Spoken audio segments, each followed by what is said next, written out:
ಪ್ರೀತಿಯ ದ್ವಿತೀಯ PUC ವಿದ್ಯಾರ್ಥಿಗಳೇ, ಬಹಳ ಜನಕ್ಕೆ ಸರ್ ಇದು ಆನ್ಲೈನ್ ಲಿಂಕ್ ಅಂತ ಇದೆಯಲ್ಲ, ವೆರಿಫಿಕೇಷನ್ ಲಿಂಕ್ ಅಂತ ಇದೆಯಲ್ಲ, ಇದೇನು ಅನ್ನೋದೇ ನಮಗೆ ಗೊತ್ತಾಗ್ತಾ ಇಲ್ಲ ಅಂತ. ಹೌದಲ್ವಾ? ಇದೇನೂ ಇಲ್ಲ. ಆನ್ಲೈನ್ ಎನ್ಕ್ವೈರಿ ಲಿಂಕ್ ಅಂತ ಏನು ಇಲ್ಲಿ ರಿಲೀಸ್ ಮಾಡಲಾಗಿದೆಯೋ, ಯಾವ ವಿದ್ಯಾರ್ಥಿಗಳು ಬಹಳ ಡೌಟಿಂದ ಪರದಾಡ್ತಾ ಇದ್ದಾರೋ ಅಥವಾ ಯಾವುದಾದ್ರೂ ತೊಂದರೆ ಅಂದರೆ ಕಾಯಿಲೆಗಳಿಂದ ಅಲ್ಲ, ಈ ಒಂದು KCET ಅಪ್ಲಿಕೇಶನಲ್ಲಿ ಏನಾದರೂ ನಿಮಗೆ ಡೌಟ್ ಮೇಲೆ ಡೌಟ್ ಬರ್ತಾಯಿದೆ, ಕ್ಲಿಯರೇ ಆಗ್ತಾಯಿಲ್ಲ, ಯಾವ ವಿಡಿಯೋ ನೋಡಿದರೂ ಅರ್ಥ ಆಗ್ತಾ ಇಲ್ಲ ಅಂಥ ವಿದ್ಯಾರ್ಥಿಗಳಿಗೆ ಅಂತ ಇಲ್ಲಿ ಆನ್ಲೈನ್ ಎನ್ಕ್ವೈರಿ ಫಾರಮ್ ಅಂತ ಲಿಂಕನ್ನು ರಿಲೀಸ್ ಮಾಡಿದ್ದಾರೆ.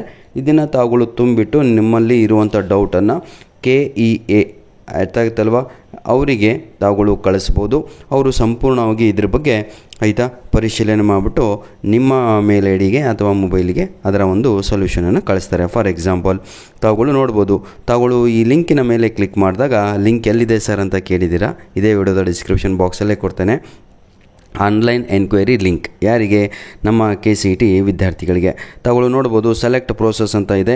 ಅಡ್ಮಿಷನ್ ಪ್ರೋಸೆಸ್ಸಲ್ಲಿ ನಿಮಗೆ ತೊಂದರೆ ಆಗ್ತಾ ಇದೆಯೋ, ಅಥವಾ ರಿಕ್ರೂಟ್ಮೆಂಟ್ ಅಂದರೆ ಆಪ್ಷನ್ ಎಂಟ್ರಿನಲ್ಲಿ ಆಗ್ತಾ ಇದೆಯೋ, ಅಥವಾ ಜನರಲ್ ಎನ್ಕ್ವೈರಿ ಸುಮ್ಮನೆ ಕಾಮನ್ ಆಗಿ ಏನಾದರೂ ಒಂದು ಡೌಟ್ ಇದೆಯೋ ತಲೆಯಲ್ಲಿ ಅಂತ. ಸೆಲೆಕ್ಟ್ ಕೋರ್ಸ್ ಅಂತ ಇದೆ. ಇಲ್ಲಿ ನೀಟೋ ಅಥವಾ ನಿಮ್ಮ KCET ಅಂತ ಇಲ್ಲಿ ಸೆಲೆಕ್ಟ್ ಮಾಡಬೇಕಾಗತ್ತೆ ತಾವುಗಳು.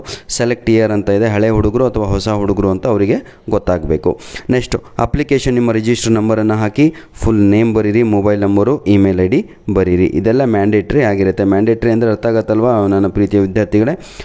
ಕಂಪಲ್ಸರಿಯಾಗಿ ಈ ಒಂದು ಬಾಕ್ಸು ತುಂಬಲೇಬೇಕು. ಎನ್ಕ್ವೈರಿ ರಿಲೇಟೆಡ್ ಟು ಆಗಿದ್ದರೆ ಎನ್ಕ್ವೈರಿ ಎದ್ರ ಬಗ್ಗೆ ಮಾಡ್ತಾಯಿದ್ದೀರಾ, ಆಪ್ಷನ್ ಎಂಟ್ರಿನಲ್ಲಿ ತೊಂದರೆ ಅಥವಾ ಕಾಲೇಜ್ ಸೆಲೆಕ್ಟ್ ಮಾಡೋದರಲ್ಲಿ ತೊಂದರೆ ಆಗ್ತಾಯಿದೆಯೋ ಇದರ ಬಗ್ಗೆ ತಾವುಗಳು ಅಲ್ಲಿ ಬರೀಬೇಕಾಗತ್ತೆ. ಸಬ್ಜೆಕ್ಟ್ ಅಂತ ಇದೆ, ಅದನ್ನು ಸೆಲೆಕ್ಟ್ ಮಾಡಿ ಯಾವುದು ಅಂತ ಬರೀರಿ. ಎನ್ಕ್ವೈರಿ ಡಿಸ್ಕ್ರಿಪ್ಷನ್ ಅಂತ ಇದೆ.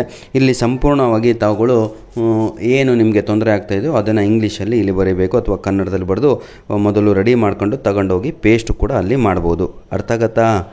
ಫುಲ್ ರೆಡಿ ಮಾಡ್ಕೊಂಡು ನೋಡಿ, ಒಂದು ಸಬ್ಜೆಕ್ಟು ಏನು, ವಿಷಯ ಏನು, ಸಬ್ಜೆಕ್ಟ್ ಅಂದರೆ ಲೆಟ್ರಲ್ಲಿ ಬರಿತೀವಲ್ವ ಆ ಸಬ್ಜೆಕ್ಟು ಏನು, ಏನಂತ ಬರಿತೀರಾ ನೋಡಿ. ಈಗ ಏನಂತೀರಾ ಸರ್, ಈಗ ಯಾವುದೋ ಒಂದು ಕೋಟ ನೀವು ಅಪ್ಲೈ ಮಾಡಿದರೂ ಕಾಣ್ತಾ ಇಲ್ಲ, ಅಥವಾ ಏನಾದರೂ ತೊಂದರೆ ಇರುತ್ತೆ, ಅದರ ಬಗ್ಗೆ ಇಲ್ಲಿ ಅದು ಕೂಡ ನಿಮಗೆ ಗೊತ್ತಿದೆ. ಇವತ್ತು, ನಾಳೆ, ನಾಡ್ದ ಈ 2ನೇ ತಾರೀಕು, 3ನೇ ತಾರೀಕು, 4ನೇ ತಾರೀಕು ಕೊನೆಯ ದಿನಾಂಕವಾಗಿರುತ್ತೆ. ಯಾರೆಲ್ಲ ಅಪ್ಲಿಕೇಶನ್ ಹಾಕಿದಿರೋ ಹೋಗಿಬಿಟ್ಟು ಬೆಂಗಳೂರಿಗೆ, ಹೌದಲ್ವ, ನಿಮ್ಮ ಮೆಸೇಜ್ ಕೂಡ ಬಂದಿದೆ ಯಾವ ಸಮಯ ಯಾವ ದಿನ ಅಂತ. ಈ 3 ದಿನದಲ್ಲಿ ನಿಮ್ಮ ಡಾಕ್ಯುಮೆಂಟ್ ಎಡಿಟಿಂಗ್ ಆಗುವ ಪ್ರೋಸೆಸ್ ನಡೀತಾ ಇದೆ. ನೆಕ್ಸ್ಟು ಎಲ್ಲ ಆದಮೇಲೆ ಎನ್ಕ್ವೈರಿ ಡಿಸ್ಕ್ರಿಪ್ಷನ್ ಅಂತ ಹೇಳಿದರೆ ಸಂಪೂರ್ಣವಾಗಿ ಇಲ್ಲಿ ವಿವರಣೆಯನ್ನು ಬರೀಬೇಕಾಗತ್ತೆ. ನನಗೆ ಹಿಂಗೆ ತೊಂದರೆ ಇದೆ ಸರ್, ಹಿಂಗಂದ್ರೇನು, ನನ್ನ ಇದರಲ್ಲಿ ಈ ರೀತಿಯಾಗಿ ತೊಂದರೆ ಆಗಿದೆ, ನನ್ನ ಇದರಲ್ಲಿ ಅಂದರೆ ಆ ಪೇಪರಲ್ಲಿ ಅಪ್ಲಿಕೇಶನಲ್ಲೋ ಅದನ್ನು ತಾವುಗಳು ಫೋಟೋ ಹೊಡೆದ್ಬಿಟ್ಟು ಇಲ್ಲಿ ಚೂಸ್ ಫೈಲ್ ಅಂತ ಇದೆಯಲ್ಲ ಅದರ ಮೇಲೆ ಕ್ಲಿಕ್ ಮಾಡಿಬಿಟ್ಟು ಆ ಫೈಲನ್ನು ಇಲ್ಲಿ ಅಪ್ಲೋಡ್ ಮಾಡಬೇಕಾಗತ್ತೆ. ನಂತರದಲ್ಲಿ ಕ್ಯಾಪ್ಚಾ ಎಂಟ್ರಿ ಮಾಡಿ, ಇಲ್ಲಿಗೆ ಮುಗೀತು.